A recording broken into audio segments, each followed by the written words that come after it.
Tyrone, then it should be fine. I can see the webinar. It's streaming now. You're now live, so welcome. Good evening, everyone, and welcome to tonight's planning committee. It's probably too late to wish you a happy new year, but I'm going to do it anyway. So we have no fire drills planned tonight. So if you do hear the alarm, please exit with us as soon as possible. And the agenda will be taken in the order it is presented. And we'll have a short break after about 1.5 hours if we don't complete the 2 items of business within that time. And then after the 2 items of business, the 2 main items, sorry, after the main the business of the committee, we'll move into private session for some training. So those in the room, please do take water at the front. It does get hot in here. And for those who are new to planning committee in Merton or online, I'm going to outline the process so that you can follow and understand, because there is a bit of process here. So each of the items will be taken in the following way. So officers will present the application and reference the modification sheet, and then we'll have speakers, if there are speakers on an item, who will speak up to 3 minutes each. So we'll start with objectors first, then ward councillors, then the applicant and or agent, who will have a total of 6 minutes to respond in this case. And then officers will may respond to those particular points. And then we'll take 3 questions at a time from the committee. So these aren't comments, but we're also, the committee, recent rule changes meant that the committee can also ask or direct these questions to the objectors, councillors or agents who have previously spoken not too long beforehand. And these will be of a factual nature rather than just to provide additional sort of PR speaking time. Then we'll move on to sort of comments and general observations, and we may or may not need to go into a debate as we talk about any conditions if we're minded to approve an application. And then we'll move to the vote in the following order. So those voting against, those not voting, and then those voting for. So are those clear? Everyone here? Nods? Excellent. I've had no apologies this evening. Are there any declarations of interest? No? Good.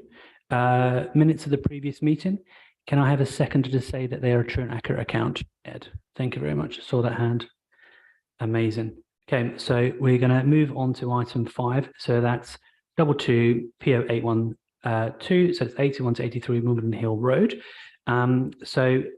Just a bit of context. So this application, or a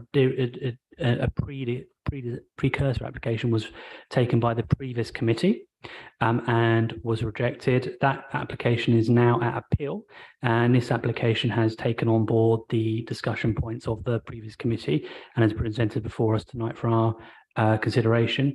There has been a second viability report at my specific request, and no doubt you may want to ask additional questions on that, and we'll answer the best we can do. So David, over to you, please. Okay, thank you, Chair. Okay, so this is for 81 to 83 Wimbledon Hill Road, and it comes to committee due to the number of objections received. The application site currently comprises a 2-storey building subdivided into 5 self-contained flats. The site is located on the north side of Wimbledon Hill Road, and it's located, it's not located in the conservation area, although it adjoins the Merton Wimbledon Hill Road conservation area. The site currently provides parking for approximately 8 vehicles, including 3 garages. Surrounding area is predominantly residential, comprising a mixture of purpose-built blocks of flats and houses. The application site is bounded by Blue Gates to the west, which is a 4-storey purpose-built block of flats. To the east is Leawood Gardens. The properties numbers 26 to 30 immediately bound the sites, and they're 2-storey houses. To the north is Harrowdean Court. This is depends where you look at it, it's 4 stories when you look at it from the front, 5 stories when you look at it from the rear due to the slope of the ground. The site has excellent access to public transport. It's been given a PTL rating of 6. and it's also located in the control parking zone, zone W2. There are a couple of trees which are also subject to TPOs located on the site. I just want also the committee to know that since the application was first submitted, one further tree, an ash tree, located towards the front of the site, has also been added to the TPO list. So the proposal is to demolish the existing building. This is a block plan of the proposed building, and build 17 flats and an additional house. And that will be arranged over 5 floors, lower ground first, second and third. The building will have a contemporary design with a flat roof, red brickwork and buff cement cladding, and with metal windows and glass balustrades. The house itself will be similar in design, but that will also include a green roof. All of the flats will have access to a private balcony, garden, or a communal garden. The proposed development will also comprise 4 parking spaces, so there'll be a net decrease or 4 car parking spaces. One of these spaces will be disabled. 2 of the spaces are being allocated to a private car club membership, with 1 space allocated to the proposed house. It'll be easier to show you the ground. Oh, there we go.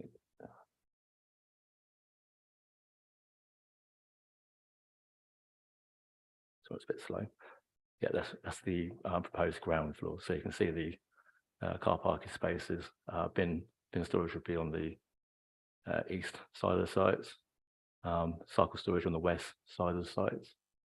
And yeah, you can see all the car parking space there. And disabled space will be just inside the front boundary. All right,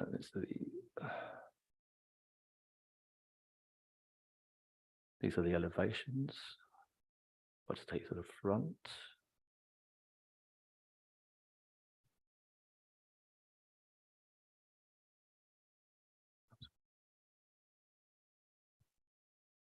Okay, so that's the front of the building as viewed from Wimbledon Hill Road. That's the front of the building as now proposed. Just want to draw committee's attention to the dotted lines, which I think you can see are located above the building. The top one, that was the building as proposed in the original scheme from 2021. The second dotted line below, that was this scheme as originally submitted. So there was a reduction in height. And then it was reduced again on the advice of planning officers. And if I take you to the proposed block plan, just down here. Oh, here it is. So again, I don't know how clear that is. Just about to see it. So again, the red dotted line was the scheme as originally proposed in the previous scheme. And then the blue dotted line was what was proposed in this scheme, again, as originally proposed. Okay, these are just some of the section drawings looking through the building.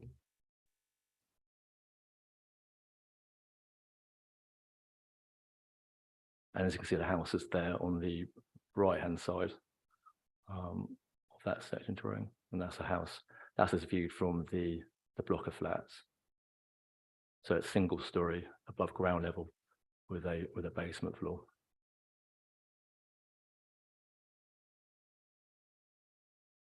Here are some photographs. So that's the current building. Again, it's viewed from Wimbledon Hill Road. This is the rear elevation of Leawood Gardens. So this is located to the east. It's a bit blurry. That's the existing garages. This is Harrodine Court to the rear. That's the left-hand side is the rear of the existing building, and behind it, that's the rear and side elevation of Bluegates. And that's the side elevation of Bluegates. And then this is the rear elevation of the existing building. Consultation responses, including letters of objection and support, are set out on pages 10 to 13 of the agenda. In terms of planning considerations, the principal development is supported as it would result in a net increase of 13 residential units, which would help contribute to the council's housing targets. In terms of design, it is considered that the proposed development would be a high quality design that responds well to both the topography of Wimbledon Hill roads and architectural styles of surrounding buildings. Just want to show you the elevations.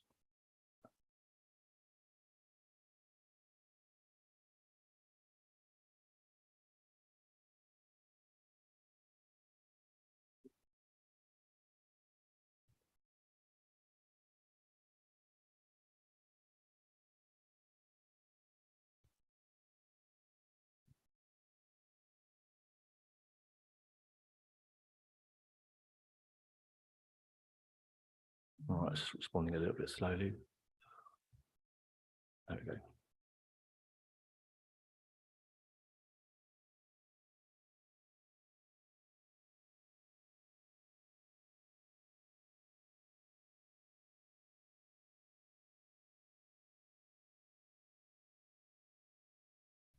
Right. Yeah, that'll be.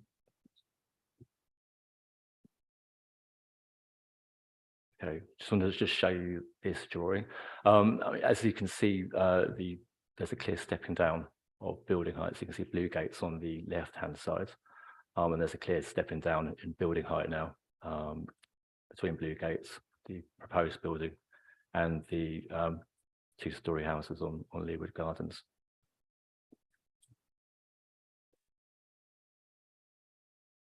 In terms of neighbour amenity, it's also considered that this impact is acceptable. Development is not considered to result in an excessive amount of visual intrusion and would have an acceptable impact on daylight sunlight levels and privacy. Proposed residential units all exceed national and regional standards in terms of gross internal floor sizes and bedroom sizes. All the units are dual or triple aspect and all have adequate levels of light and outlook. The proposed flats would also have private balconies, terraces and gardens that comply with minimum standards set out in policy. The proposed parking is also considered acceptable. Although the number of parking spaces would exceed maximum parking standards, there would still be a net reduction of 4 parking spaces on site, despite the fact there's a net increase of 13 units. In addition, all charge points will be active on all parking spaces, which exceeds the London Plan requirement, which is only for 20%. With regards to trees and biodiversity, the proposal will result in the loss of 1 TPA tree. However, this tree is heavily decayed and there is no objection to its removal. 2 further category B trees, which are not TPA'd, would be removed, which is also considered acceptable. Conditions attached require replacement trees, and the tree officer has assessed the proposal and raises no objections. A condition will also be attached requiring the green roof of the house is a semi-intensive green roof. This increases biodiversity, enables some of the species of plants to be grown in an elevated position, easy for bats to forage in.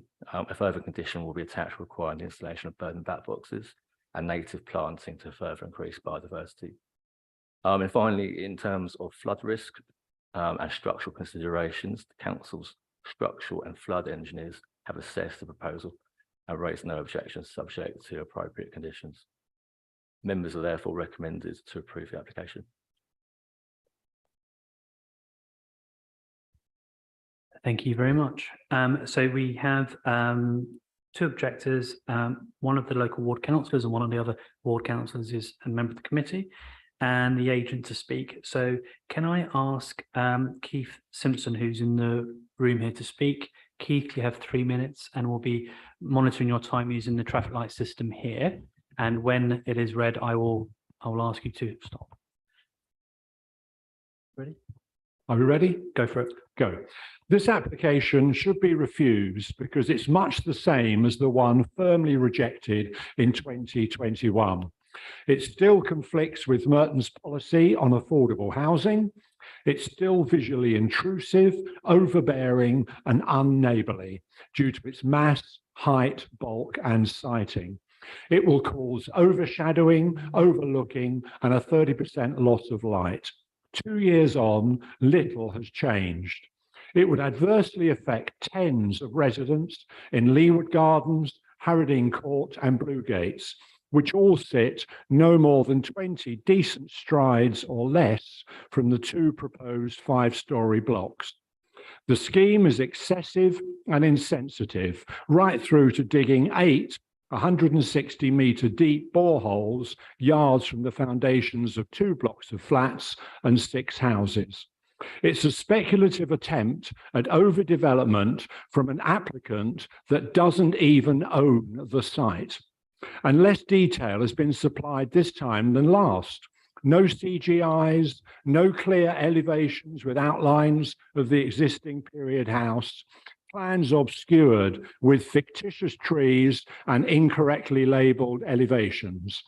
The architects have worked hard to disguise the immense scale of this proposal. It is a masterclass in obfuscation. It's as clear as mud. If anything, the current house from 1900 should be a heritage asset.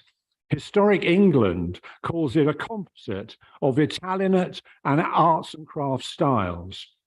And little is being done to preserve the greenness and ecology of this mature site. It faces the newly refurbished Wimbledon Hill Road Conservation Area. Claims by the architects that the design is a modern take on an Edwardian mansion block are absurd. The massive brick and concrete-clad eastern facade, towering 50 feet above Leeward Gardens down the hill and stretching an extra 60 feet north from the original house, looks more like a 1960s car park. From Leeward, this structure is 50 foot high and 112 feet wide.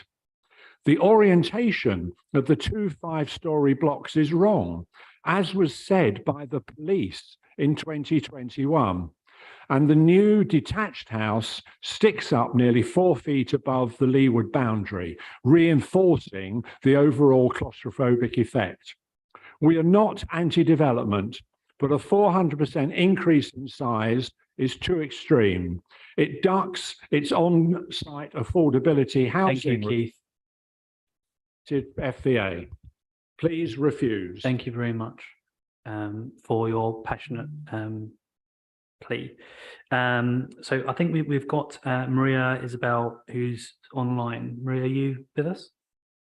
Yes, I am. Can you hear me? Good evening. Amazing. I can hear you. So what I'll do is I'll let you know when time's up, because obviously you can't see the traffic light system. So whenever you're ready. Thank you.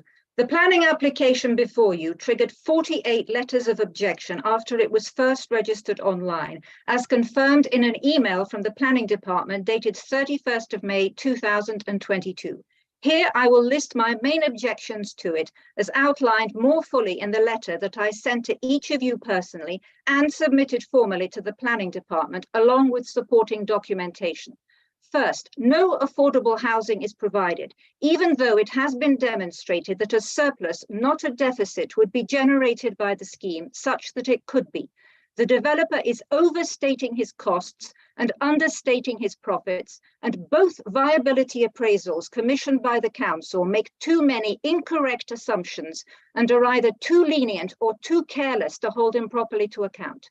Second, the 2 linked apartment blocks, on account of their height and breadth and bulky forms, would have an overbearing impact on the adjacent houses of Leeward Gardens situated lower down the hill, an effect that would be compounded by the standalone house running for 20 meters along the boundary.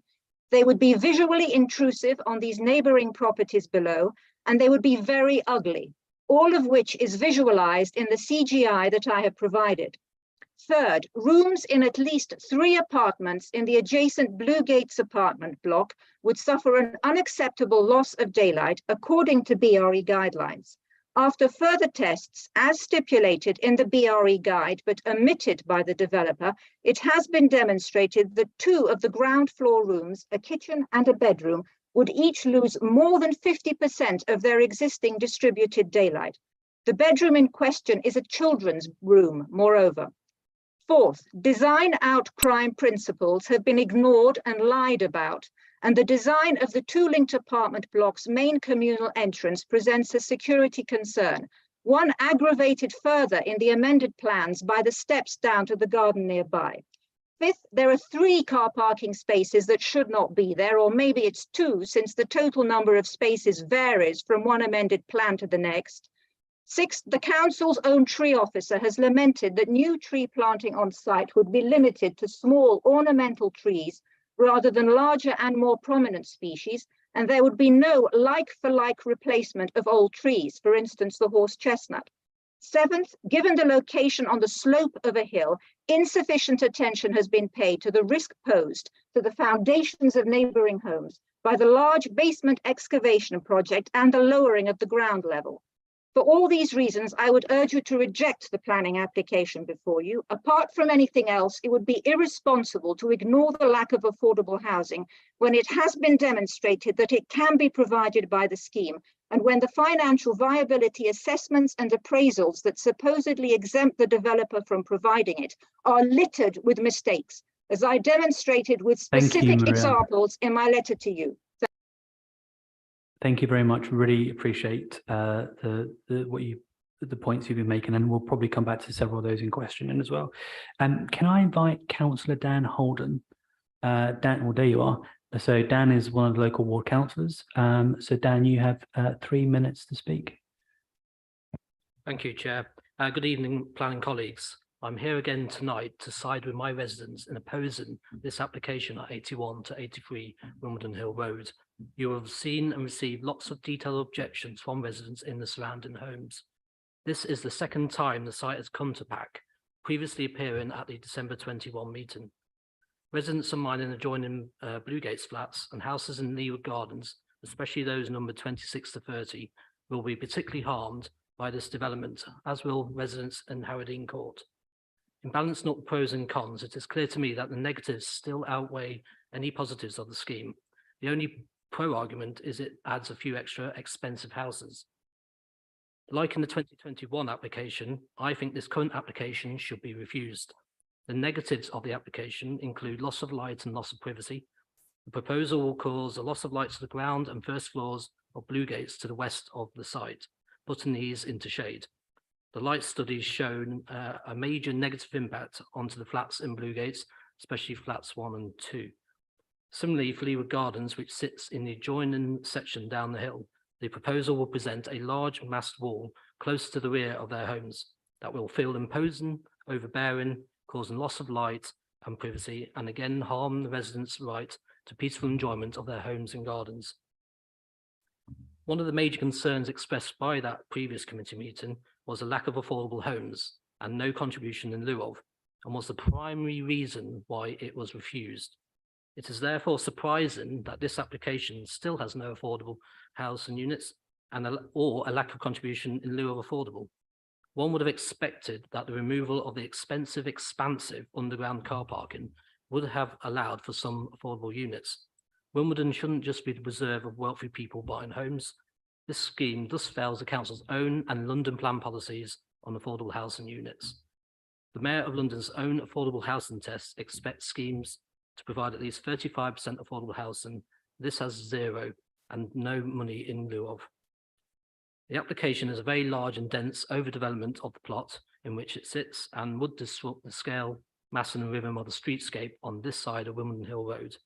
I could go on, but time is short, so I ask you to refuse the scheme because the proposed development, by virtue of its height, mass and Vulcan siting, would be visually intrusive, overbearing, and be an unneighbourly form of development to the properties of Leawood Gardens and result in a loss of daylight and sunlight and cause overlooking and overshadowing to the Bluegates flats.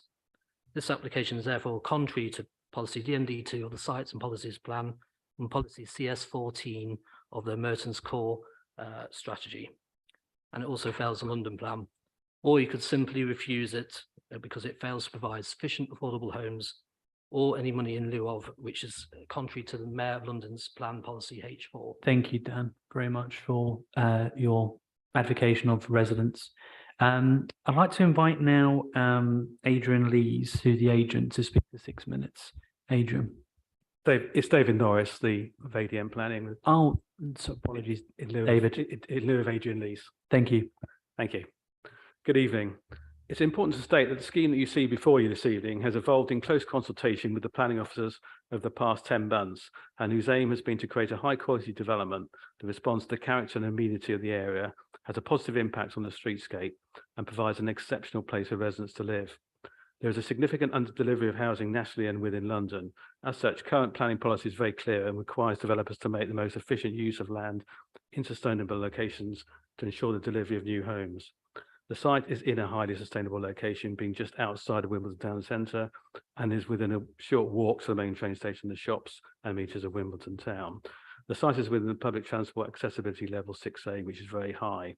We therefore took the view that we had to reach a balance whereby the most efficient use of the site had been made, but at the same time had respect for the adjoining residential developments in terms of the size, design of the building, and the impact on residential amenity.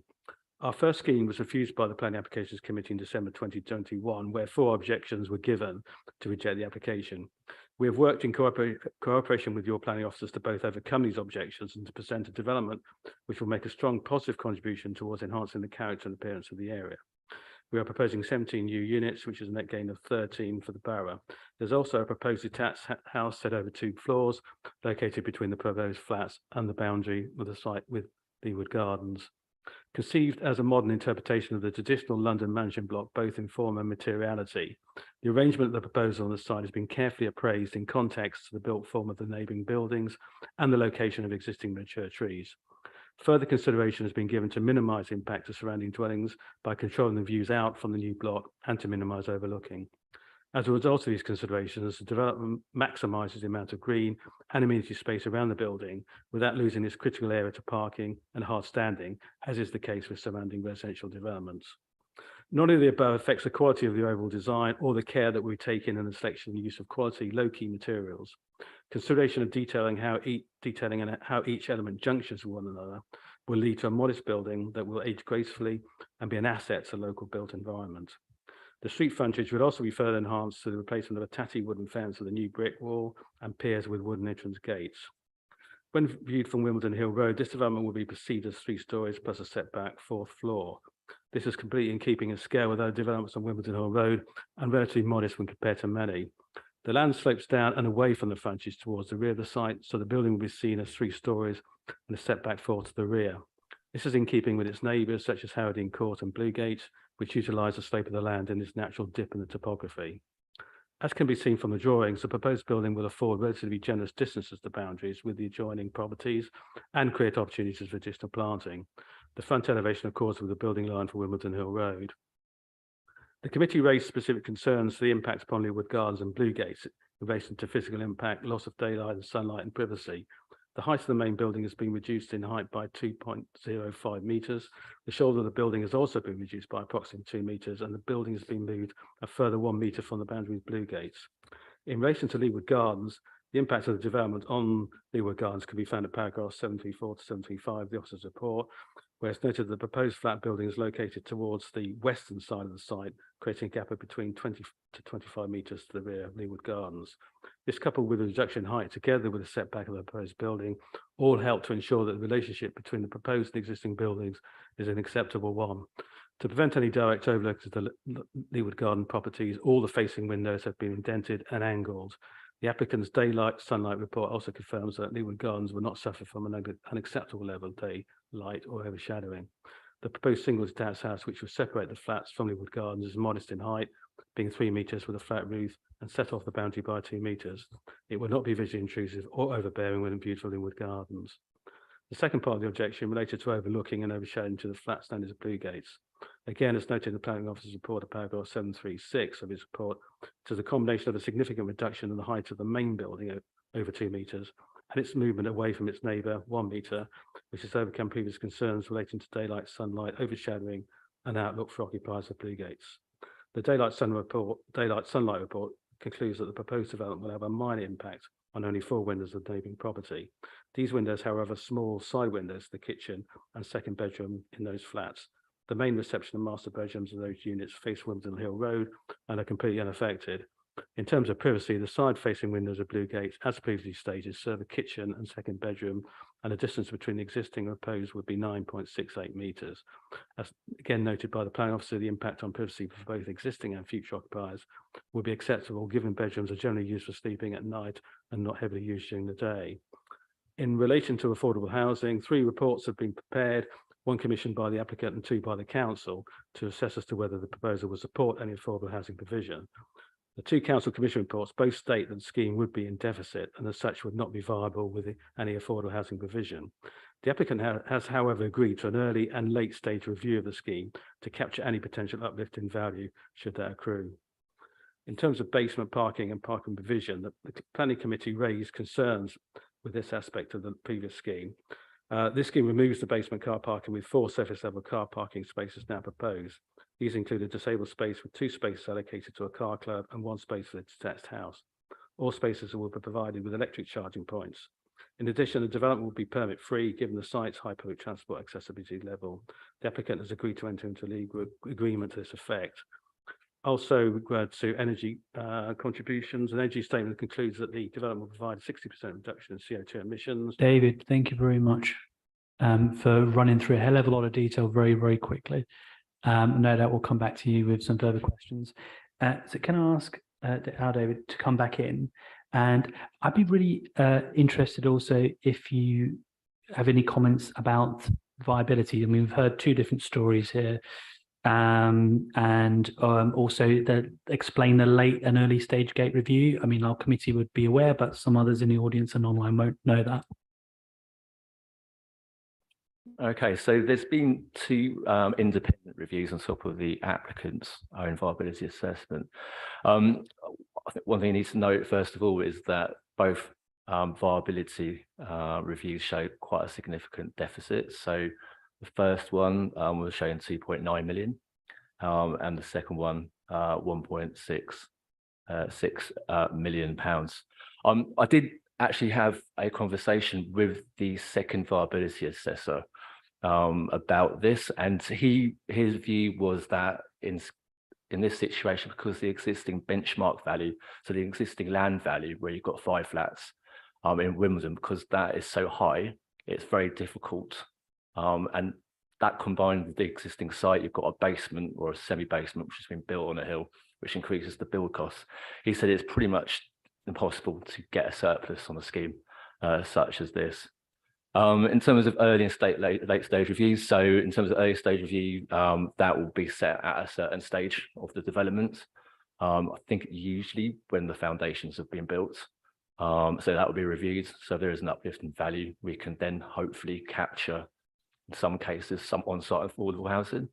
Then the late stage review, I think, is usually done, I'm not correct, it's usually around 75% of the way through the development. In that case, we would be looking at getting a financial contribution. So that stage, it's usually too late to get this on-site affordable housing. Thank you. Thank you very much. So can I get a first round of questions in? So we've got Dan, we've got Susie, and then Michael. One question at a time. Can I ask a question of the developer, please?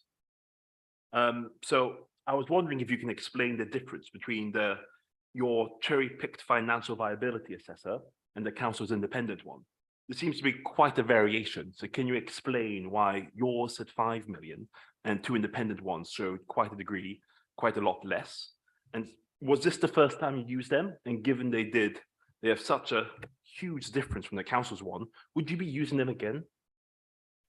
So what we'll do is we'll take questions in 3 and then we'll go back because we may have 2 or 3 people inputting into them. Susie and then Michael.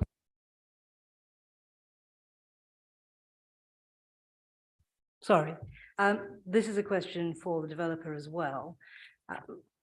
Looking at page 39, which I think is the one which sets out all the distances, it's not terribly clear. My eyesight hates the size of this writing, but looking at it, there's a gap of 7.2 meters to a point not defined. I think that point is the point of the Blue Gates block, where the windows that are so very much in discussion are found, rather than the 9.68, which is the further one over on page 39. So I'd be grateful for some clarification. Brilliant. And while David's doing that, Michael. We'll make it 3 for 3 for the developer. I just want to ask a rough ballpark figure, what the developer thinks the average price of one of the redeveloped flats would sell for. Thank you. So on a, well, 2 on a viability theme, 1 on a technical design theme. So just recapping, 1 on the viability assessment, the one that was commissioned, and the differences in figures there. Linking back with Michael's question about the intended audience and resale value. And then Susie's question about, is it page 39 to be precise? Yeah, page 39, and question what exactly is the measurement? Currently it's 7.2 meters. David, you may or may not want to add in here, so jump in if you need to. Thank you, Chair. To clarify, I'm not actually the developer. I'm a planning consultant acting on behalf of the developer. Apologies, planning. I'll reframe my marks of record, planning consultant. I just want to make that position clear. So, so I have limits. So in answer to the councillor's first question about the affordable housing, I know for a fact that the applicant has previously used the consultant in relation to affordable housing and is happy with the results he's produced. That's in a Merton site as well on Cotton Park Road, where it was accepted by the council as being acceptable. In terms of the how it, so that's as far as I can go as far as that question's concerned. The point about cherry picking, I think it's that the consultant who advises the applicant is basically bound by certain codes of conduct, so he has to give his professional opinion, and it's for that reason the council then, at the behest of the applicant, find their own consultant, and they vet that first report. And in this case, I think it was felt that the third view was needed as well, which was then subsequently gained, and the conclusion was that the third report concurred with the first 2. That there's a difference in figures. I'm afraid, qualified to give you the answer in terms of why there's a difference in figures, but the important point here, I think, is the conclusion is the same, and that the scheme won't provide viability, won't be a viable scheme with the affordable housing in place. Just coming back to the point on early and late stage review, that's a kind of pick-up point, I think, that Mr. Gardner mentioned earlier. And that's basically an early and late stage review, which will, if the scheme picks up potential value beyond what the applicant originally intended, then there's a point there that could pick up any additional monies, which will then go into the affordable housing part. So that's a mechanism to guard against that. I think there was a question on the audience target linking into the resale value, and then just confirming if it's within, if you can confirm it is within your sort of remit, the design aspect on page 39. I can't answer the question on resale because I'm not qualified. RICS, I'm afraid. I'm Royal Town Planning Institute, which doesn't goes beyond my level of expertise. So I'm not qualified to answer that question, I'm afraid. In terms of the question in relation to Bluegate, I would need to review the drawings again to fully answer the councillors. Okay. Why don't we have a change of tack, this change of direction of questioning, giving David some time to review the drawings and then bring him back in the beginning of the 3rd round. So 2nd round, so David, do you want to come back in? Yeah, please. Yeah, I just want to comment on the drawing. The 7.2 meters is basically a line. So Bluegates has kind of got a dogleg shape, and the 7.2 meter line is the line from the closest part of Bluegates when taken then to the closest part of the proposed building. The actual windows on Bluegate are, again, these drawings are a little blurred. I think are 9.68 meters from the elevation in Bluegates, which has got the windows in. Just want to point out with Blue Gates that the nearest part of so the wall, which is furthest back, which dog legs around, that doesn't actually have any windows in. So the only elevation with windows in is the bit that's set back. Yeah, that's all. Brilliant. Thank you very much for informing us that. Yeah, so second round, Susie, who else? Sherry Ann, and then Ed. Susie.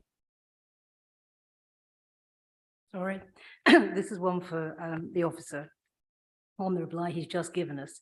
There are various pictures, photographs and CGIs. There's a photograph of the side of Blue Gates block of flats, which shows the windows and the balconies which would be affected.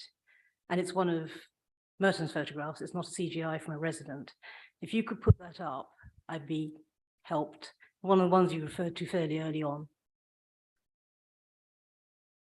While you're pulling it up, let's move to the second one too. It's a photograph I'm thinking of. Yeah, while you're pulling it up, David, Sherry Ann, and then Ed. Sure. Ed, was it the same question? No, but I'm in that vein. I'm just a little concerned with daylight with the Blue Gates flats, but also with Leeward Gardens, because the orientation of this site with the sun in the morning, it is going to restrict light to the Blue Gates properties, and I'm familiar with them. But Leeward Gardens, I can see from sort of the middle of the afternoon, they're going to suffer with this rather imposing building overbearing on them. And I would think that their gardens that have had probably late afternoon sun aren't going to get anything anymore. I can see it, but that was No, really... I think we've got room for one more question. And I think Simon, you had your hand up. Well, I actually had two questions, one of which was about the daylight and the figure that was quoted of 50% of one of the bedrooms having only 50% daylight or 50% cut in reduction in daylight. Is that an accurate figure? That was one of them. And the other one is on the viability assessment. And this is a sort of technical question. Having had two of our own reports which show that the argument for not having affordable housing stacks up, and with the conditions that we put in, would we be allowed to reject? Would we be allowed to reject it on that grounds, or is that something that they would win on appeal if we did reject it on those grounds? Thank you. All excellent questions. So, well, for this time, so two obviously on, as we're going to look in a second, the window orientation. Ed's point as well, again orientation, and then Simon's on. The light, again, reduction to light, but is the 50% a recognized figure? Is that from our own analysis or from the residents' analysis? And then linking into that with the viability, which is an important question. And I don't mind adding some additional details if needed. Probably a question for John as well about if we were minded to refuse it, what is the legal position of that? Is a reasonable reason for refusal? David, do you want to just introduce the picture point? Yeah, so this is the elevation from Blue Gate. So those are the windows which will be impacted. What you can't see, there's another row of windows just below that fence line. So they've got, they are for kitchens. I think the kitchen windows are on the left-hand side, and then the bedroom windows are on the right-hand side. From what I can see from my research into that development, those flats are 2-bedroom with their primary windows, so the windows to the living areas to the front, which won't be impacted, and to the main bedrooms also to the front. So their kitchen windows and bedroom windows. I just want to point out to members is that, I mean, this is a side elevation to a block of flats. It's not realistic to expect the development next door to not have any impact on this property, on this building, and it's a standard, development pattern within London or Wimbledon to have blocks of flats located next to blocks of flats. This block, the proposed block of flats, is lower in height than Blue Gates, so there is a clear stepping down heights, and there is quite a sizable gap to Blue Gates. Just want to make some comments on the Leeward Gardens. Leeward Gardens are twin. So with Leeward Gardens, this development has already been heavily prejudiced by Leeward Gardens, because with Leeward Gardens, numbers 26 and number 30 are orientated to directly face the side boundary. So that's very heavily prejudiced what we can do on this site. So that's why there is a 20-meter gap, and that's why the building is located to the west side of this development of this site. Just want to comment on the 50%. I think that's from the Residents' Commission daylight sunlight reports. So in our reports, or the applicant's report, what they've used is the VSC components, which basically measures daylight at the window. There is an additional test, I think it's called an ADL test, I think, don't quote me on it, which basically measures the daylight within the actual room.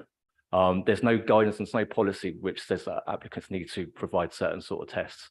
So in this case, it's the VSC. So the VSC test shows it failing to 4 windows on the ground floor, and they fail, I think it's in the report, between 21 and 29%.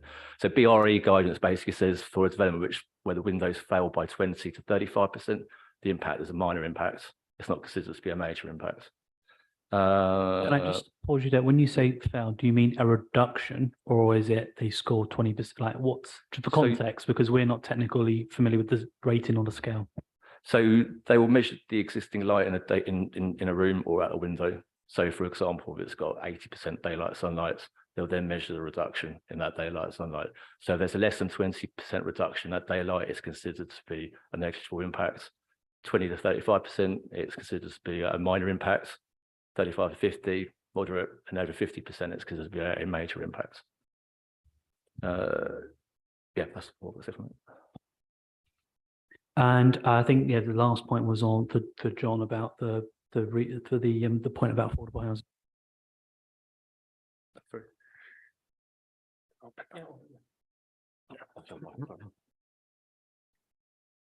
Yes, thank you, Chair. In terms of the viability and the information that we've got, if and when this was to go to planning appeals, if the committee refuses consent tonight, we know we've got another appeal as well.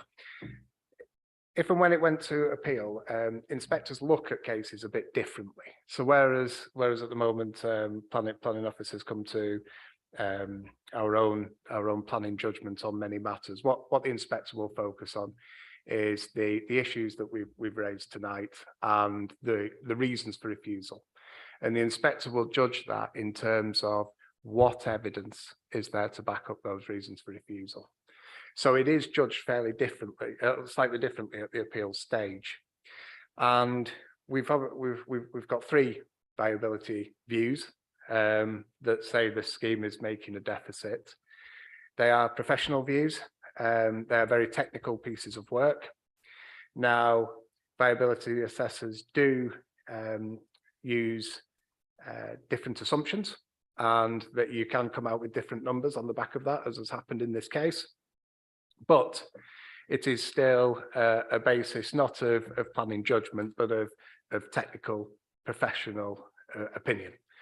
And we went for the second review of this because we want affordable housing. We want to be absolutely convinced if we're not getting affordable housing that is properly justified. We do have these 3 pieces of professional work, and we have to look at those, and we have to give them significant weight.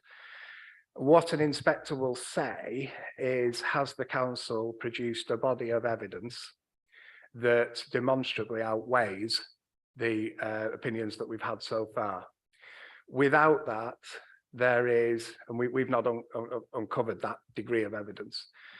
Without that, there is not only a risk to the council that we will lose the appeal and it will be allowed, but also an award of costs against the council may be allowed. So there are sanctions if we don't produce the body of evidence that is required. Officers have come to the view that we've accepted the opinions that we've received, and that is why we are recommending approval tonight. Now, just on some of the other issues that members have mentioned, possible overbearing impacts, well, that is more subjective, and that is, well, it may still be overturned by an inspector, but that's not the same degree of risk in terms of having costs awarded against us, because it's more, everybody's entitled to a view on that, and it doesn't necessarily require a technical professional opinion. So yeah, that's the difference really. But I do have to advise the committee that a reason for refusal based on our viability in the position we are in does come at a risk to the council. Thank you, John, for that. So another round of questions. Sherry-Ann, Martin, and then Dan. And thank you. This is a question to the developer, if the chair will allow it, and I understand if not. Sorry, to the planning consultant. My apologies. Am I, having worked in planning for quite a long time, I'll preface by saying that, so keep your answer honest if you can. Am I right in thinking that if this development was taller, if you were or bigger, you would be able to fit in more homes, therefore you would be able to complete your viability assessment and see that you could bring in affordable housing? And I understand that's a speculative question, and if you won't allow it, I understand that. I'll allow it with a caveat, because I was going to ask roughly the same question. Martin. Yeah, I'd just like to comment in terms of the letter, Richard Buxton, solicitors, in relation to the right of light consulting, advising on the building research guidance. This obviously raises points in relation to the light within the development, but also as well, it claims that it is in conflict with the guidance, which states that both the amount of skylight and its distribution within the building are important and should be considered. It obviously raises a number of points in relation to the consultation and the revised daylight and sunlight study, which is dated 3rd of November.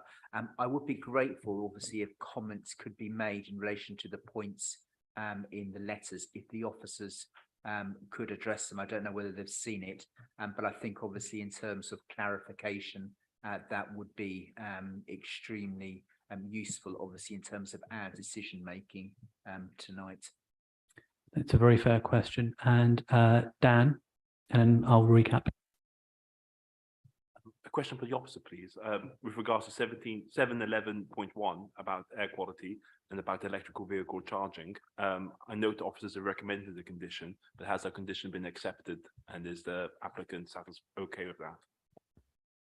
Thank you. So just to recap, so Sherry-Ann's point, I mean, my question, which is in the same vein, is if you were advising your applicant to maximize the affordability on this site, how would you do it in this site, so that we can understand what that context would look like? And so can everyone else here. Martin is an excellent point about the right to light, and I've done a bit of research around the Law Society's advice on this. Would be great to understand that from your perspective, David. And Dan's point about, has the condition on electric charging been accepted for fast chargers, high capacity chargers, I would assume. Yeah. Right. In terms of the right to light, I know of the letter. I haven't got that to hand, so I can't really comment on the individual points. But I just want to make some general points. Right to light. So right of lights is also, there's also a civil situation there, because if you've had light within a window for 20 years, got that as a right to light there. So if the proposal was built, there is no potential compensation issue there. That's not a planning concern. In terms of the actual, just go back to the daylight sunlight report, which the residents submitted. So they submitted a report which carries out an additional test. So the report which we've got from the applicant is carries out a VSC test. So that's a vertical sky component. So that just measures the light out of the actual window. The daylight sunlight report which the residents have submitted also includes the diffuse light with actually in a room, so it looks at the actual room's use. So it is a more comprehensive test, but there's no policy or planning policy that requires an application to submit a particular type of test. I can't obviously verify what the residents' commissioned report says, but I am aware that it said, for example, that 50% of diffuse light within some of the rooms would be lost as a result of it. But that, again, that's that additional test. In terms of the active charging, so from the applicant's transport statement has actually accepted that all the parking spaces will be actively charged. That goes beyond the 20% requirement from the London plan. Thank you. I have a feeling we may come back to that to get some guarantees about fast chargers. So, David, would you mind just expanding a point on, mine and Sherry Ann's question about the site and affordability, please? Thanks, Chair. It's a very difficult question to really answer without running figures you'd have to really sort of produce a different scheme and run figures off the back of it. I really couldn't give you an accurate answer to that question, I'm afraid. But it's without sort of being, sort of guesswork, which I don't think is going to be helpful to the committee. A larger building may generate larger profits, but ultimately that may not necessarily make the scheme viable for affordable housing when you factor in construction costs and such like. So you would need to come up with another scheme and run set figures against it to really understand whether it would be viable or not. So I'm afraid I can't really be of assistance to you on that question. Thank you. I think Tom had a question. Who else had a question who hasn't asked one before? Susie? All right, and then we'll do wrap up. Tom. Just looking at the reasons the previous application was refused and some differences between that and this. So that's on page 8 and 9 of the report, 4.4. Appreciate we've had a lot of discussion about the affordable housing provisions, so we'll leave that to one side. But on the second point around height, mass, bulking and the loss of light, that it points to a number of policies that the previous application would have been in breach of. Could the officers set out how this is different for each of those policies and why, if it was breaching them last time, and as far as residents are concerned, it's not changed a lot this time, what's changed in terms of how the application wouldn't now be contrary to those same policies? Cool. Susie? Thank you. Can I go back, sorry to be boring on this topic, to the distances and the orientation of the picture which was just put up. Attached to the right of light report, which everybody I'm sure now has, including the officers, there are a number of pictures and CGIs which to me appear to give a better representation of how this will affect the people in Blue Gates on the ground floor. Unfortunately, it's not paginated, but if you can have a look, you can see there's the corner which is in the photograph with the balconies to one side is sideways to the end block, sideways to the back of both blocks, but it's very clearly very close to it and would be affected by it. The shot that was put up doesn't demonstrate that. And the other thing I think, and please can you clarify this for me, is that looking at that balcony, the side-on balconies, my understanding is that the bit to the outer edge, the gap is 7.2 meters. Then you have the length of the balcony. So that by the time you're into the recess, it's 9.68. Have I understood that correctly? Cool. So 2 questions. I think Dan has another question and then we'll call it a day for questions. Dan. I want to ask officers, if the committee were minded to approve this application, is there any way we can attach a condition or seek some kind of agreement that the applicant would withdraw its appeal with regards to the previous application decided in 2021? Thank you. So recapping there. So I think Tom's point was ultimately about RAG rating against the original conditions for refusal versus the scheme we have now, whereas there been significant movement and where is there movement that could be in condition potentially, and whereas there's zero movement at all, never going to move. Susie's point going into where exactly is, appreciate mine technical, but can you just clarify the bend or no bend in that picture? And I think we have to leave the issue of the graphics. We can pick that up separately. And Dan's point about the legal side of things, about if approving this, how does approving this or not approving this impact on that first case, and what conditions can be applied, noting we previously managed to secure 106 agreements where this was included.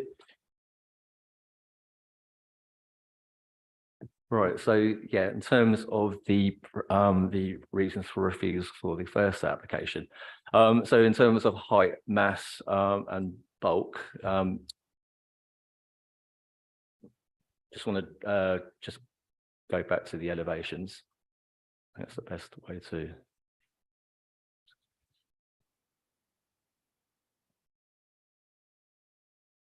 All right, sorry, this is just going to take a minute or two to. Fortunately, the drawings are layered, so it takes a while to scroll through them.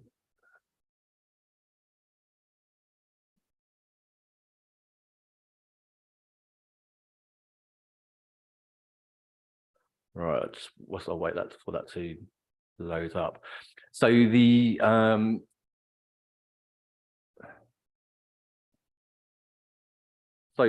yeah, one of the reasons for refusal for the previous application was due to the height, mass, bulking, and siting. So it would be visually intrusive, overbearing when viewed from Leeward Gardens and Blue Gates. Also the impacts, so also the impact on daylight sunlight overlooking and overshadowing was considered to be unacceptable.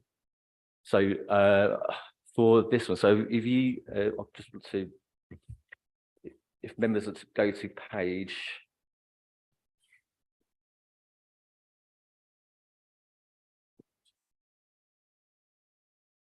41 of the agenda, I think it's probably easier for you to see it on there than actually on the screen. You'll see that there's two hashed lines. So as I've already mentioned in the presentation, there's two hashed lines above the top of the flat roof of the building. So the first hash line was the scheme that was refused last year. So that was reduced.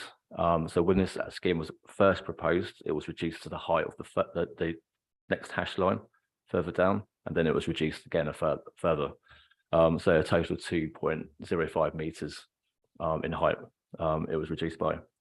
There's also been adjustments to the footprint, so it has been taken further away from Blue Gates, and also the depth was slightly reduced, so it's slightly further away from the front boundary.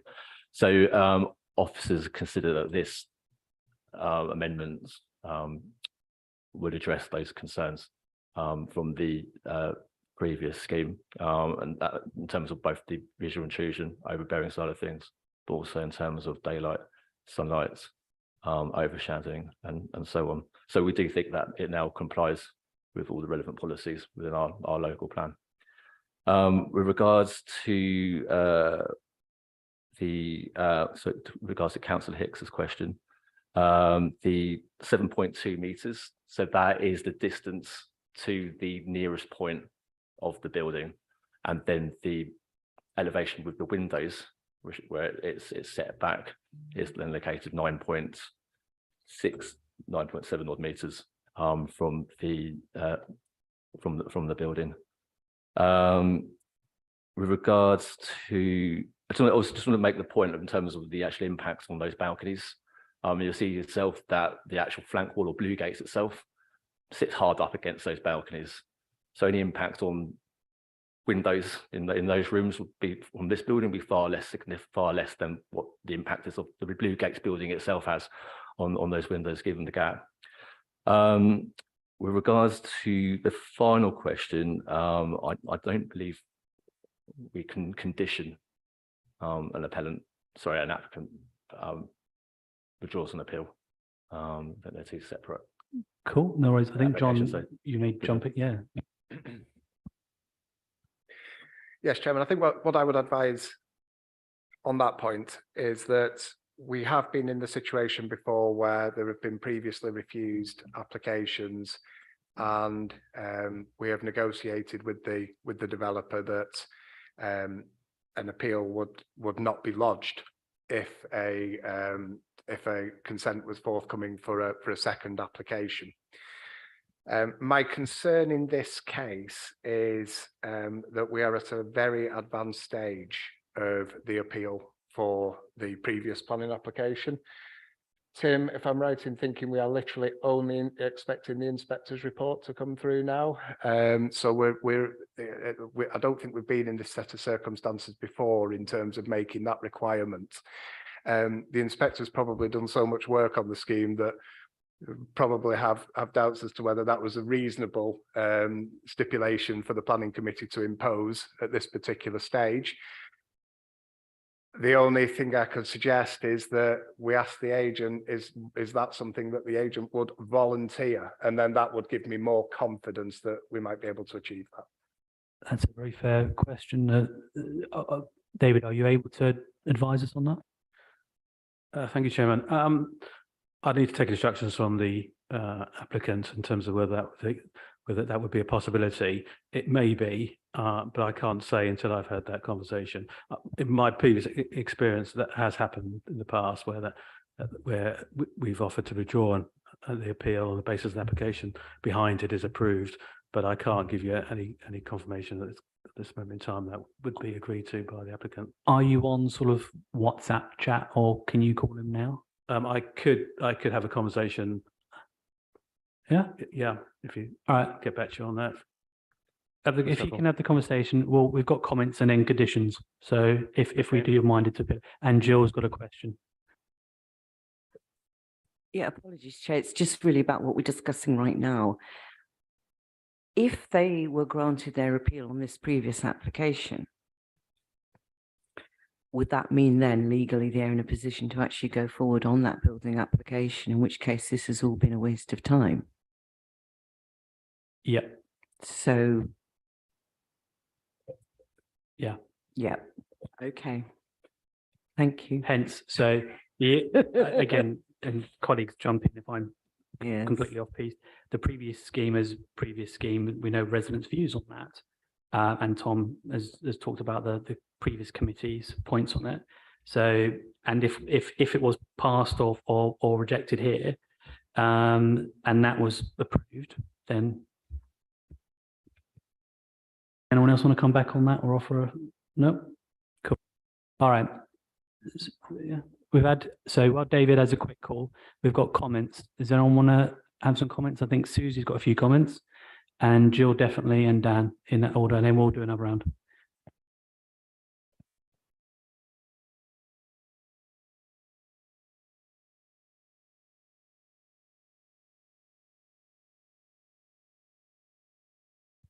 Thank you. I haven't quite a few, but I'll try to be concise. One of the last comments made by the officer was that the proposed block would be hard up against the back of Bluegates and impact the residents of the proposed block more than the residents of Bluegates. I have to say, I think that's back to front. We should be looking at the impact on the existing residents when we're considering this, apart from looking at it from the quality of the new proposals. The question of how this affects the amenity of people who are already there is fairly central, and I think that is one of the biggest issues for me with this particular application. I have to say, it's a lot of flats, and that's a very tempting proposal, but I have very, very grave concerns about the impact of this on people all around, and I'm not convinced, looking at page 39, that the changes which have been agreed with the officer are anywhere near significant. If you look at page 39 and you look at the little dotted line drawings around the edge, you can see where the changes have been made. And there's, I think, no change, or maybe 40 centimeters change to the width of this block, which is going to dominate Leawood Gardens behind it. And even though it's been moved a meter back from Bluegates, it's still only 7.2 meters to the beginning of that balcony. And given that this building is 31.6 meters long and 35.8 meters tall, it is going to overshadow flats 1 and 2 in the way set out in the Right to Light report. And also on the Right to Light report, which everybody now has, it contains CGIs and photographs which express more vividly than anything in the officer's report what it will be like if this block is built. And I think that everybody should have a look at those. My other reservation, well, I have lots, but I'll restrict them. I don't share the officer's confidence that this building is high quality design, and I don't share the planning consultant's vision that this is an interpretation of an Edwardian block. It looks to me slab-sided, very overbearing, very dominant, and not appropriate to the topography of the area, because if you look at the other side of Wimbledon Hill Road, it's all beautiful Edwardian or quasi-Edwardian shapes with steep roofs. And although there are flat-roofed developments on the way up the hill, this is out of step with them too, because the orientation is wrong. There's so much about this design that concerns me. My feeling is that we should be saying, and also, before I leave it, two more things. Pictures of the child's bedroom, which everybody has, and it's set out in that Right to Light report that it's based on the developer's report figures. There's a 57% reduction in light in that child's bedroom. It's not just a bedroom, it's a playroom. It should not be dismissed lightly. It's very significant for the individuals involved. And I take Councillor Barlow's point about the other side of the day, come the west, come the sun going down in the west, this block will stop light going to the people who live in Leawood Gardens. They won't be able to use their gardens. We also have CGIs, which speak volumes. And on all those bases, I think this application is one we should say is not ready. The developer should go away, think seriously about the reservations which have been expressed tonight, and make some serious and indeed significant changes. I don't think these changes are significant enough, nowhere near. Thank you. Why don't we do a round of three and then come back on that? Yeah. So no, thank you, Susie, for your comments. Jill. I have to concur with my learned friend, Councillor Hicks. We often do agree, strangely. People may start to notice that, but yeah, absolutely. In terms of it looking even remotely related to anything Edwardian, frankly, I must be wearing the wrong glasses tonight, is all I can say. So yes, absolutely. What bothers me very slightly, and maybe this should have been a question, but I will limit it as a comment. Firstly, I'd like to thank the officers for their work on this. I'm unhappy that we've been placed in the position as a team, given that there will be an appeal decision any second, and unless we get some sort of agreement with regard to what that outcome is, I'm very unhappy that we are placed in that position. I feel very leveraged, and I don't think we should ever find ourselves in this position again if we can possibly help it. So, on balance, yes, we need housing, and one of the strongest arguments that we have been presented with this evening by Councillor Holden and the residents is the lack of affordable housing. But I ask this question and leave it in everyone's mind. Given that the building has been reduced in this application, which eliminated the affordable housing, and yet still they are not satisfied with the bulk and the massing, I don't think it would have made a blind bit of difference to them if there had been affordable housing or not, because if there had have been in the original design, that would have been the argument that it's all much too big. So I'm afraid I don't think as a key tenet of your argument, it holds any water. I think fundamentally the problem is you don't like it. And lastly, I will make the comment, in future, if you see a building that you feel needs protecting in your area, like this one that you have highlighted, maybe you should think about the process of listing. And I'm sure we are all aware as councillors of buildings in our wards that could do with a bit of listing. And why don't we become more active? Thank you. Thank you very much, Jill. I think, was it Dan you wanted to speak as well? So I'm listening with interest at all the comments made by my learned friends. But I guess I approach this application from the perspective that this is and my biggest concerns regarding this application was the lack of affordable housing. But we've talked about this and we realize that there is, and I'm really grateful for Aidan and the officers for pushing more independent financial viability assessments, and it's just not possible. We're left with the conundrum that we can't have more affordable houses, but what we have right now are more houses which are desperately needed in the area.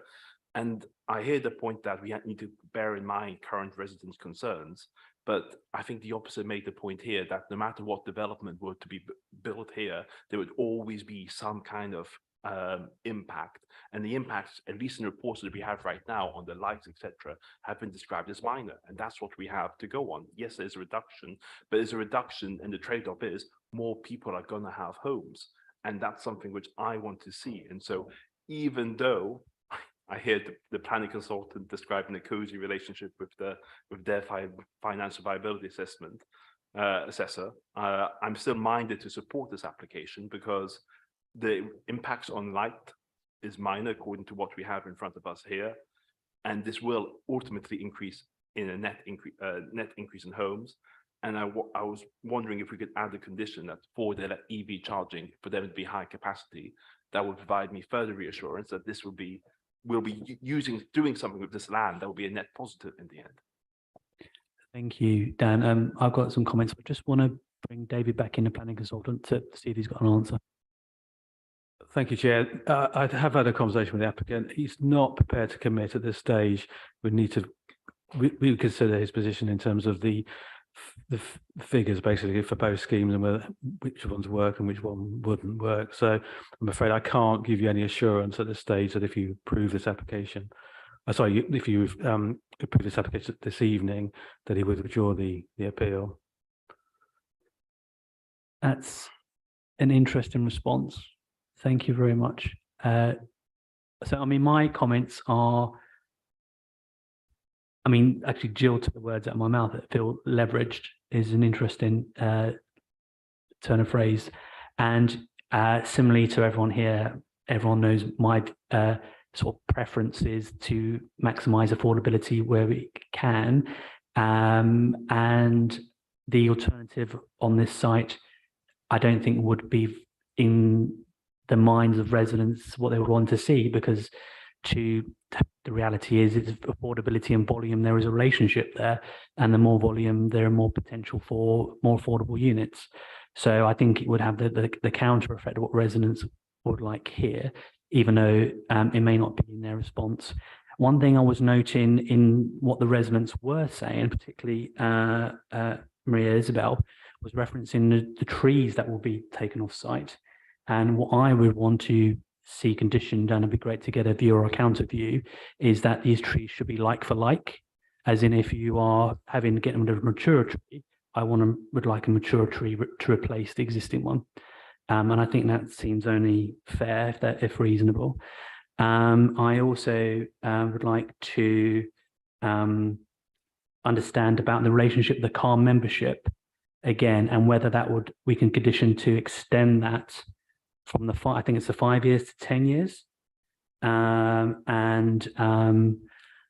there's also an opportunity here to, I'm minded that there's an opportunity maybe to, as much as it would pain me, to delay this decision. However, then the applicant can in another appeal on non-determination because of the length of time it is taken for this second application to come to us. So I just lay some things out there, and I've seen Jill's hand there, and then I think Sherry Ann put her hand up as well, and Tom. Thank you, Chair. You know, the more we talk about this, and clearly the reluctance by the applicant is a clear measure of who they are. So I would highly recommend to all my colleagues that we suspend our decision pending the outcome of that appeal. And the minute that result is out, we immediately bring this back to the table, even if it's an online decision, because frankly, I don't appreciate being leveraged, and I hope that all my colleagues would agree on this. I think Sherry Ann and then Tom. I think I'm in a similar tricky position as you. At the same time, the outcome is if you game out the outcome, what it would be, it's going to be tricky, I think, to have a different scheme on this site given the current developers' inclinations. But on the point of leverage, I absolutely agree with you, and I think it's something for myself and officers to take away with. The reality is also this wasn't first seen by us. This was seen by a previous committee, and we have it now. I know that's the problem. We have someone else's issues to resolve. Sherry-Ann. This might be just a little bit of a long one, and because I haven't made contribution to the debate, I'm going to take advantage of it. Just a notice for any public affairs agencies out there watching, and you want your observations on that in planning committee. If you want to be before our committee and bring an application you want to build in our communities, then have the decency to show up instead of wherever you are, unless it's an exceptional circumstance, be here.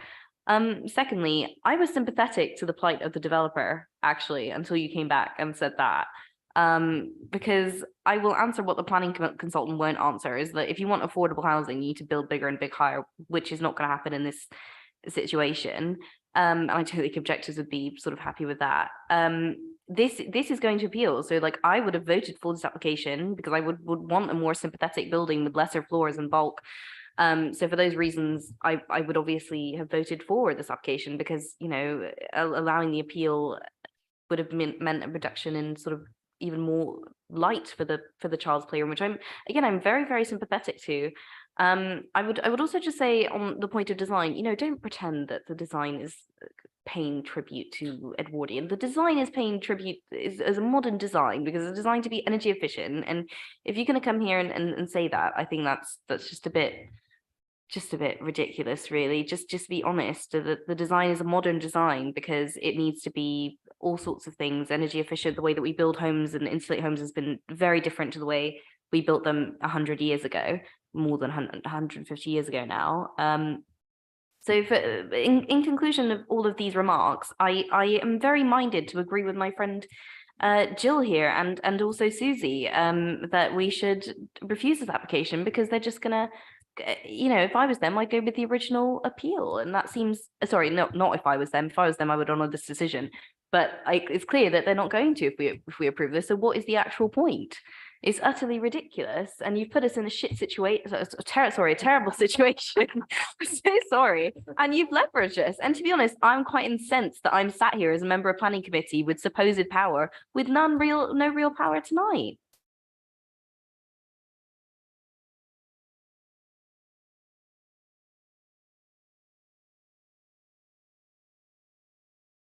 And Tom. How to follow that? Agree. Yeah, unsurprisingly agree with most of what's been said. Nearly all of what's been said. I mean, I think it's, you know, having now been on the, as we all have been on the committee for coming up to a year or so, I think we're now used to this thing of sort of applicants bringing back applications in the hope that they grind us down and get us the next time around, or the committee in a new iteration might find a more sympathetic ear. But for the reasons everyone's given, I can't really see that there's such significant difference. And then also there's all the questions about the sort of behaviour and rights and wrongs of the applicant. Appreciate what officers say about that there has been a reduction in terms of the bulk and size, and appreciate that's come as a result of negotiations or discussions they've been having with the applicant.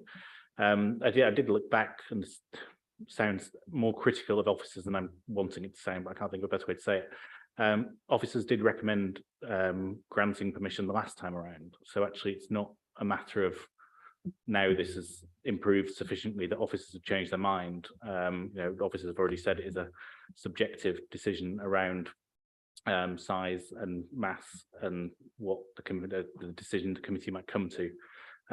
So just thought it was an interesting context that, you know, a lot of the time these discussions have the flavour of an applicant's gone away, they've improved it, they've made an effort to change all of our minds, they've changed officers' minds, but actually maybe different officers, certainly different committee, but actually the changes haven't changed officers' minds because the recommendation was to grant the previous time around.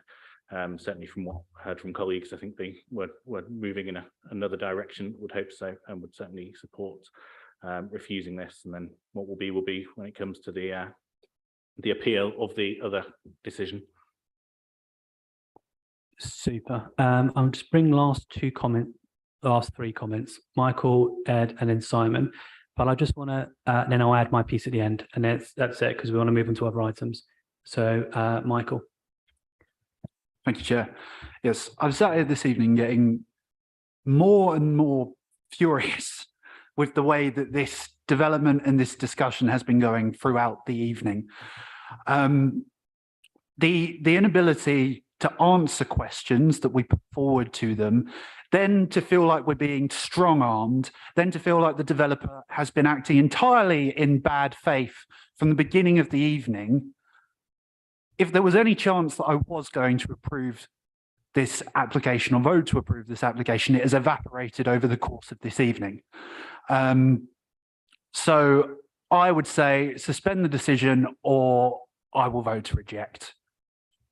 There are a number of issues with the application. There's still concerns I have personally over the lack of affordable housing or something there in lieu thereof. And there's, yeah, just bad faith. I feel like a bad agent. And I'll leave it there. Thank you, Michael. Ed and Simon. Thank you, Chair. Well, I didn't like the scheme the last time round. Whilst I wasn't on the committee, I did pay attention and watch that one. I'm afraid that I don't like the design. I do appreciate the officers' work on this. And as Councillor Barlow said, although they recommended it last time and it was refused by the committee, I'm afraid I would probably look at this differently if it was on level ground. I think what you don't see from the plans, which we do from the street scene, is the slope of Wimbledon Hill. And I think that just exacerbates that visual intrusion for the houses in Leawood Gardens, never mind the loss of daylight for those residents in Bluegates, especially the, albeit second bedrooms. But I feel quite bad if one of my children was in that room and it lost that much light, especially as we've had a lockdown and been confined to rooms. I think things like daylight are very important these days. So yes, I will be refusing.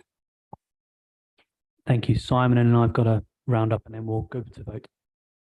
Thank you, Chair. I'm less concerned about the appeal issue than some of my colleagues. I mean, people have the right to appeal. That's a matter of sort of public policy. You can appeal decisions, and you know that's your right. What our job is to review the application in front of us on its merits, irrespective of any annoyance that we might have with the developers. So I want to come back to the merits of the application, because I'm not convinced that this is an attractive enough building for us to want to approve. I'm a bit concerned about the lighting issue, but as well as that, I'm particularly concerned by the ugliness of the building. Now, it's a great pity that we don't have a CGI from the applicant, but we can understand why we don't have a CGI from the applicant. And the CGI that we have seen that the residents had done was very unattractive. But I think if we look at the picture that the officers kindly showed us of what the development will look like, and you know, we all know that these developments have a whole load of sort of architectural stuff, and the Edwardian stuff is irritating. But even on its own merits, I don't think it's a particularly attractive building. So I would vote against this on the basis that I don't think it's a good enough building in the site, rather than because I'm annoyed with the developer. So that's my reason for voting against. Thank you, Simon. Thank you, everyone, and I really appreciate your thoroughness of getting into the nitty-gritty here. I mean, it is a challenge. I mean, we all want to we want to support development in the borough, positive development that sees a mix and breadth of units, but sometimes we don't see that, and it is very challenging, and particularly in this scheme here, where, as Simon said, we are judging the merits and our decision tonight on this scheme, not on the previous committee scheme, which is going through appeal. But as we know that we need to be mindful of the residents' views, our own perception, and our own subjective opinion. And subjectively, what I'm hearing a lot from everyone here is that design is not in keeping with the local area, and then it's harmful, particularly the counterfactual of the Edwardian, non-Edwardian, modern Edwardian points here as well. So that is something that I have a lot of sympathy with and a lot of understanding. And the planning agent, sorry, the planning advisor is here tonight listening to this. He's done a sterling job. I appreciate him advocating on behalf of the scheme. But it sends a very clear message about the quality of design in the borough that we want to see as a committee, and be mindful as a new committee. We didn't judge the previous scheme and don't have any relevance to that or have seen it or taken part in that. So this views on this scheme here. So I'm going to move to a vote. So based on the officer recommendation in front of you, all those voting against the proposal to recommend this scheme?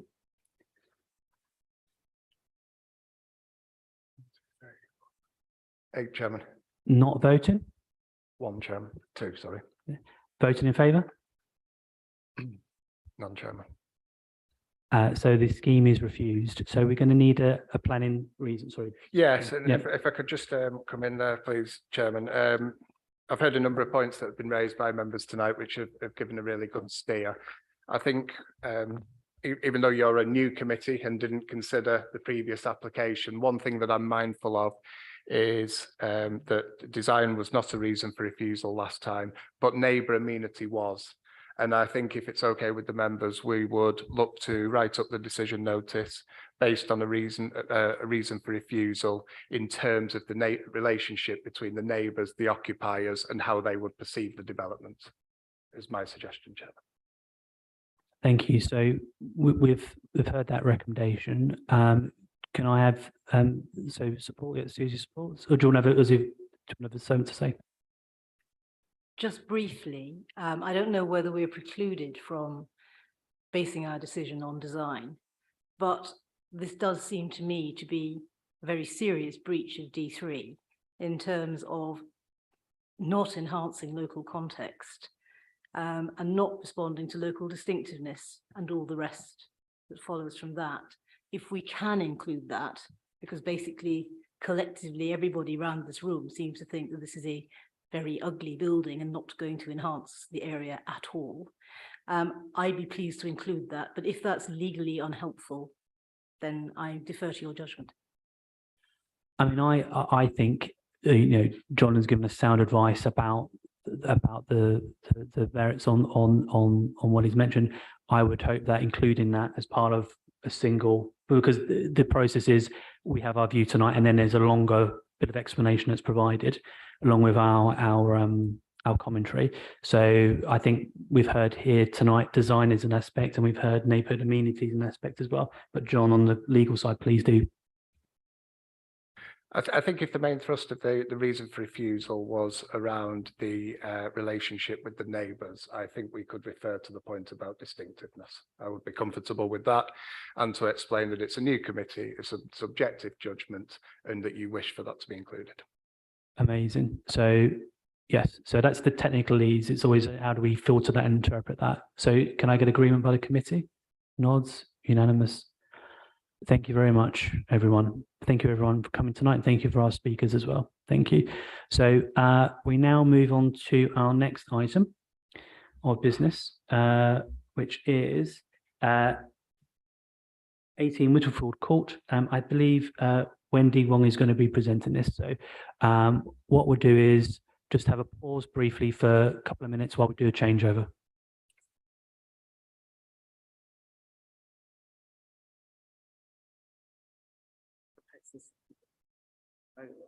You did on the reason for refusal, didn't you?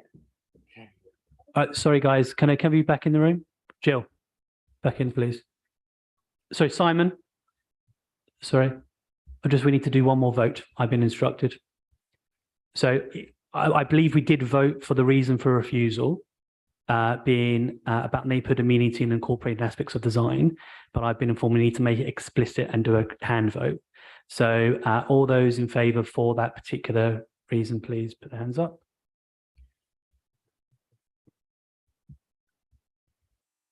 Eight, Chairman. 8, Chairman. Anyone voting against? Not voting? 1. Plus me, 2. 2. Thank you very much. Sorry, everyone.